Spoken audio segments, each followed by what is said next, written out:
So, unsa man ang naa sa servo motor? So, inside the servo motor natay microcontroller. Okay? So, rather servo control unit diay ang term.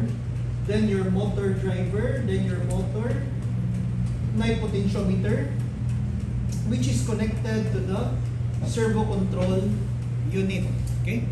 Now, if ang DC motor is primarily utilized for speed, okay, or mga fast rotation, ang servo motor is different sa ang iyang application. You don't use a servo motor if the requirement demands fast speed. Okay? It's more on positioning control. Okay? Kay di man sad siya makatuyok og more than 360 degrees. Okay? Most servo motors na sa 180 ang iyang movement. Okay? So, di yun mo siya magamit para ligid. Okay? However, way back during my time, wala pa mauso ang geared motors. Okay? Pero na servo motor, which is may gigamit na mo para sa sumubot competition. Wala pa man ng mga N20 gear, ng mga high torque, high speed. So, nag-container may ani, kaya mga motor sa una, very, very small ang torque. So, kung tinukmura, ay pilde na. Okay? So, gagamit big servo, amo ang gituli. Okay? So, gituli, kaya nga naman, kitangtanga na mo potentiometer. Okay? And kitangtanga na mo control unit. Ang control unit, ilisda na lang na mo motor driver. Okay? Ang amo ang giapas rin dato is ang gears sa motor. Okay? Nya diri napod may gitang-tang nga lock. Kay naman na siya locking mechanism that prevents your stepper motor from moving to more than 180 degrees. Okay? Na siya mechanical lock. So gitang-tang po to siya. Okay? Para na may geared motor, which was actually very effective. Okay? Kaya during that competition, wala man may kontra sa amo ang kategory nga 500 mini sumo. Yeah, so that 10 by 10, yeah, 500 grams. So ang tumigi paaway sa 1 kilo. Okay? Yung mga kontra pa yun, high school. Okay? Mga elementary. Kaya ipanggamit nila, kitman. Okay? So imagine ang mga sponsor, Lego, sa mga siya. Dapat to katong sa Taiwan. Okay? Lingaw kayo, kaya nga naman, ang robot na mo, 10 by 10, yung ilang mga robot is more than 15 cm. Niya, gipang tukmod pagawas. Kay kusog man kayo ang motor. Okay? Huwag sa dihang napildi mi. Kay nga naman, tungod sa disqualification. Disqualification rule nga premature nga pag turn on sa robot. College ka na, sir? College ka na? Dili. That was one sa team na ko ang gi-coachan dito sa Manila. Okay? Yeah, tungod lang kay sayo kay niya gibuhian sa mong operator. O na-disqualify. Nakoy ba ano, sir? Okay? Excited kay ba? Kay ba talaga? Padung na daog. Wala ka nila ito ng remote, mga sir. Remote ng gamit. Ay, ano nilang Pag magyapon ka na magyapon. Kapag nasa audition, remote. Sa robot eh. Remote na phaser ba? Tawag sa Ganun, butang pa mag-IR na magyapon kay 5 seconds. Umbot naman to, sir. Okay, ang operator sa kay wala kids ingon na dool sa rate kanang pag napalayo iba. Yan on sa remote. Masayap na Parang mag-microphone. Oh. Pero mo lagi, unsa ba na exit? Sir. Wala delay. Ang referee may one, sir. Ang referee may Or ang referee may phone. Ang ref ang ni-on, sir, sa remote. Sa remote na, sir? Meron na ay One siguro to parang dungan sila. Oh, panduman sila. So same raw receive transmitter. Yan ilahi ko position taga around sir ba? Example, sa face. Depende man sa jud na siya kay kung first pa na face to face niya kung nadaog na ning usa taga chance nimo sa patalikod. Lain na position. Pwede po talikod para di magkita ay sa magpinangita ay sa sila. Okay? So supposed to be nagbutang sa mid-servo ato motor sa robot namo. Kay nganong na may servo motor sa purpose aside sa gigamit namo siya para sa ligid. Para pang scope murag bulldozer ba. Kung nanas tubangan anak. Kuya, wala. Pwede. Okay, so Pwede. As long as di man makadamage sa kontra. Part man na siya si mechanics. Okay? Niya, saan man na pagkabot dito, uy, lapas man og 500 grams. Kaya mong gigamit nga kiluhan di day calibrated. So all the while we were thinking abot siya sa 500, niya, pag-abot sa competition, di man ni 500 ni lapas mag 550. Imbot. Sayang tayo nga what? Additional na mo. So anyway, mga na siya ang servo motor. Okay. Ang construction is basically just a DC motor with a control unit attached to a potentiometer. Okay? So of course, pinakalinot ka brand ani jud akong nagihan is katong Futaba. Okay? So with this Japanese, so very precise, wala J-play. So daghan na ng gawas karon from China. Okay? Lang, timingan lang siguro to na yung mga servo motor from China, batik kayo feedback from the potentiometer. So, let's say for example, imo siya gi-control, gipa-move di mo siya 45 degrees. Okay? Ang ubang servo motor like katong sa Japan, steady jud kay nga 45 degrees. Bisag i-move di mo, daw ma-move di mo, balik ka gyapon. Dito sa China, ang suway na mo, i-move diya, murag magduduha ba? Dili jud siya mo stop at that single position, purog siya. Okay? So, manang bantayanan sa when you try to buy a servo motor, check the reviews. Okay? Nya, ang gears dire, of course, come in variety. Na ay plastic, na ay metal. Manong na may plastic, na ay metal. Kaya na may mga servo motor designed for small torque. Nasa'y mga servo motor designed for heavier torque. So, gagamit na siya metal. Careful mo ng mga plastic. Kaya uban, duwaan, diri tuyok-tuyokon. Mag-uba. Reduction gear, di ano siya. So, meaning, gamay yung tuyok ni mo diri, grabe na kayo na tuyok sa motor. Okay? So, delikado dyan mag-uba. Then, how do we control such a motor? What do you see? Kung sa'y gigamit for control. PWM gihapon. Okay? So magamit na mong PWM module, sir. Magamit dili. Basa. Yes, sending is serious. Okay. Magamit dili. Dili. Ano pwede sa ano may PWM? Nya, kabasa mo ani. Wa mo magbasa na. Igor mo ni basa. Oy, PWM. Wa tiwasang basa. So, napatay na, harbong na sa reading comprehension. So, gibutang dira nga 50 Hz. Nya, pila man ang atong PWM module? 400, 900. Di pwede. Kaya ano man, tanawa ang imuhang refresh rate. 20 millisecond. Diba? Pare-pareha sa POV, persistence of vision. Kinungtong mo ato? Wala na. Dahil mo na pinag-umpisa. Point of view. Na, sige go o counter-strike. Sabay, pop na niya. So, kung sa itong POV, katubang nag-experimenta, pa-display ang 3214. Katong multiplex na 7-segment display. Okay?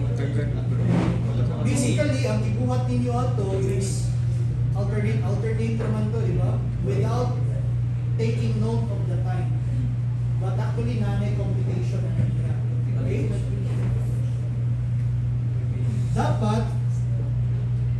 i-switch mo from one display to another, it requires a minimum of 50 Hz. Okay? Na refresh rate. So since naman kayo pat ka 7 segment display, you break it down into 4.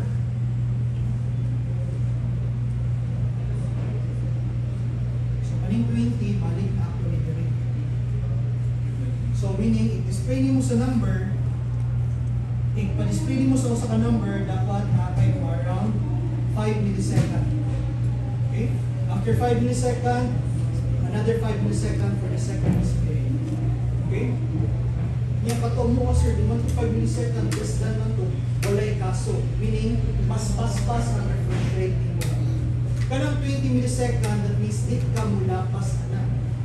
Meaning, di na mo patasan. Kaya kung patasan na mo pag-ayo ang delay, di na mo makita nga nag single display. Nananay flickering na makita. Okay? So again, 50 Hz mo gagamit na to into fooling your eye into seeing the image na murag ko sa siya. Okay? So pwede na nyo patasan 100 Hz, but dapat di ka mo go below 50 Hz. Otherwise, maklaro na siya mga flicker. Okay? Nya, pero sa servo motor, even though the same concept, 50 Hz ang refresh rate, ani ang problema na to. How do we generate this duty cycle? Problema, di magamit si PWM module. No? Okay, ano man? 400, 900. Dako ra kayo nya. You only need what? 1.5 to 2 millisecond nga on time. Okay? So, kung ganahan lang mo test og servo motor, pwede mo gamit sa micros na function. So, you can use delay microsecond also. Ang delay microsecond lang, as what I told you, delay is a blocking type. So meaning, whenever pawato na nimo siya o 0.5 milliseconds, di man di, kung 0.5 milliseconds ka nag-on, pilay imong off time. 19.5. So after 19.5, dapat na on na siya for 0.5 milliseconds. Again, kanang 1.5 o 2 millisecond, it might not be true to all servo motor. You still need to check on the data sheet and test out the servo motor itself kung mao ba na ang gigamit niya nga range. But mostly, okay, somewhat naara dira. Okay? Now, as you can see here, in the example, at 1 millisecond, na siya sa 0 degrees, 1.5 na siya sa 90 degrees. Then, at 2 milliseconds na siya sa 180 degrees. So, ang on time na to, maoy mo define sa angle. Okay? Magamit ba na to ang millis? Definitely na. Okay, ano man? Ang millis, 1 millisecond ang interval. Niya ka na, you need an interval of less than 1 millisecond. Kung ganahan ka in between 0 to 180 degrees. So, dapat gamit tao micros. Okay? So, how does a servo motor work today? So, assuming lang, ang 0 degrees mo is 1.5 millisecond. Unya, ang 180 degrees is 2.5 millisecond. If ganahan ko, ipamove siya at 90 degrees, pila may on time na dapat i-supply na ko sa PWM?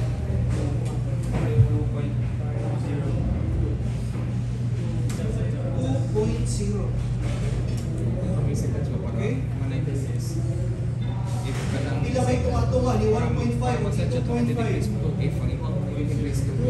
So, kasama rin na siya? 2.5 minus 1, which is 1. Yeah, divide by. So, may pila.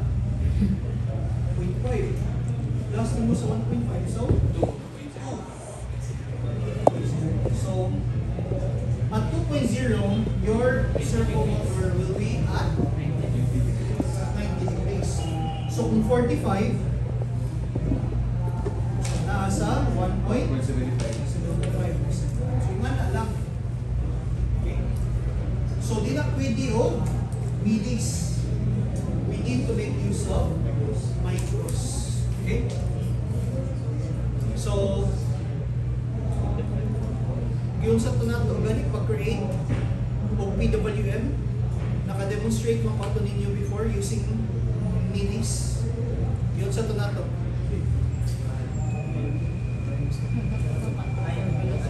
Unsay concept ito? Tulog ka, Juan. Tayo, nandiyon.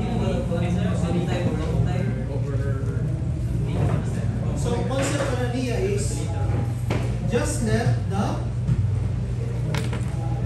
microcontroller count. Diba? Kunya, mag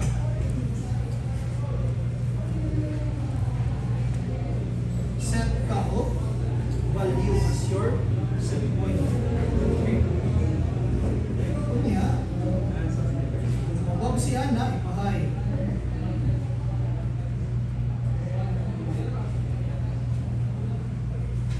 So, hingan nila ang iyong concept. Okay? Kanila usbon mo. Value. Okay? So, sa basic computation, okay? 50 Hz, so 20 millisecond. So, kung ako nang i-convert into micros, pila. Ay, maka-charge na sa'yo. Talaga nag-work. So, 20,000 microsecond. So, all I need to do is pa-count ko ni siya 20,000 microsecond. So, ang range ni mo dire would be from sa man ang range. So, let's say at 1,500 to 2,500 micro. Hindi ko answer. 2,000. 2,000.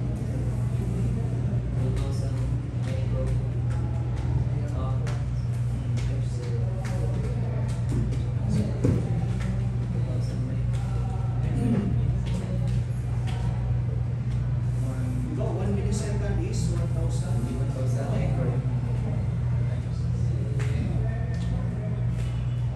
So, more na siya, guys. Okay? So, conditional statement if minis. Okay? Counting mo from 0 to 20. So, kung mabot na 20,000, okay? I-reset na sa D mo back to 0. Then, count the value. Okay? So, more na siya ang pwede ninyong button to generate the PWM signal. So you can actually create a PWM signal of your own choosing.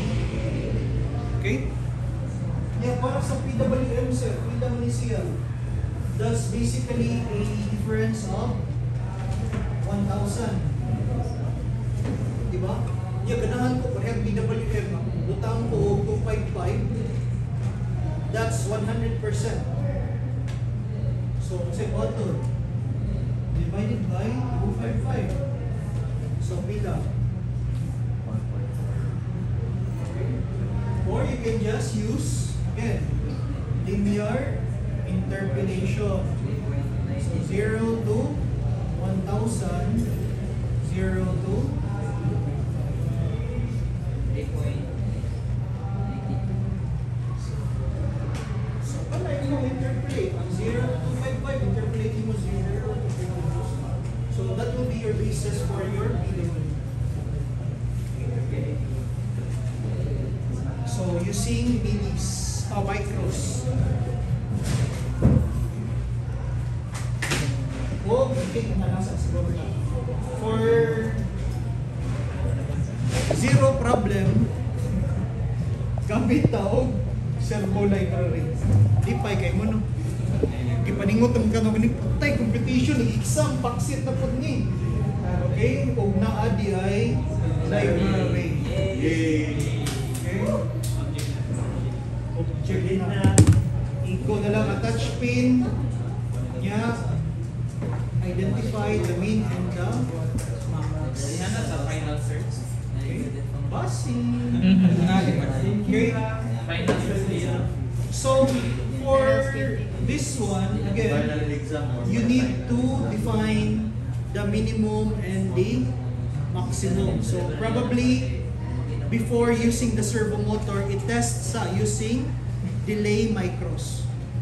I-static lang muna, balik-balik lang siya.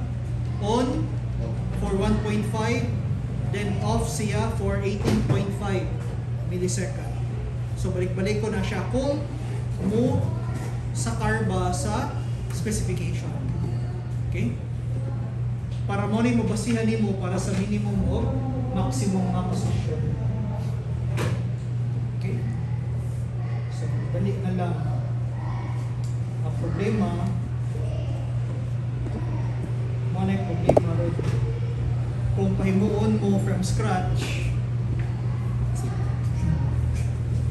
mo na giproblemahan sa industry anong dili kay sila ganahan nga mag-Arduino, labi na mga estudyante. Okay? Kay kung mag-Arduino, reliant kayo sa library.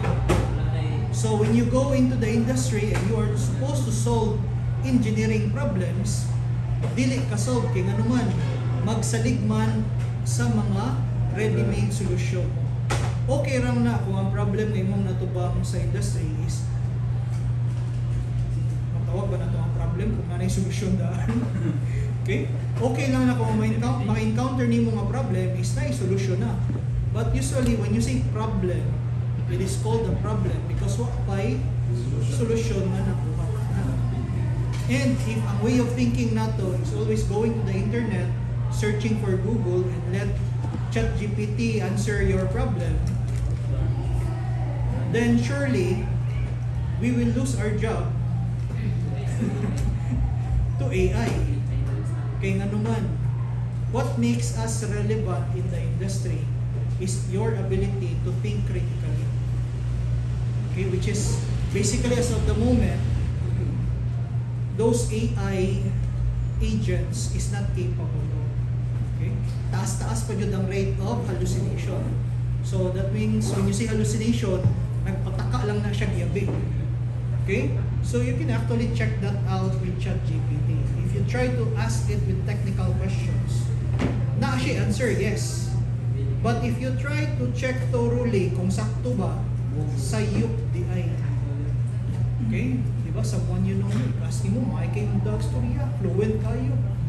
Pero walay kunod. Hindi kayo ba Bisaya? Bisa mura ba kung sa importante yung Bisaya na term ba, dapat may hinduman dyan. Okay? So, yung asad na guys. Okay? That's why, estudyante pa lang mo, you need to focus, okay, on a skill na dapat ninyong specialize. Okay? To make you more relevant than AI. Okay? Kaya mo na'y delikado, AI, pas-pas kayang learning. For now, mingon kagdi palagi na may lisan kay buko pa si ChatGPT. But we know how technology progresses. Okay? And those limitation na pag-learn ni ChatGPT is because of the current technology that we have. Take note, quantum computers is the next wave of computer system. Okay? Even karon gani mga ARM processor are known to be more efficient than the x86 nga processor. Pero wala lang kayo ni gamit pa sa mga ARM processor kay nganuman software compatibility. Pero kung daghan na mo support ana, patay. Hagbong si Intel. Patay. Okay, sa karon ko, di ba? Si Apple. Okay? Kanang ilang M3, M4 na processor. Grabe, napiga na sa pananay, Intel. Okay? Nya karon kanang si Snapdragon X. Okay? Based on the reviews, napigan po ang mga Intel na processor. Malagay ang problem pa. Okay? Wala pa kayo yung software support. But again, dali ra kay nasulbaron. Okay?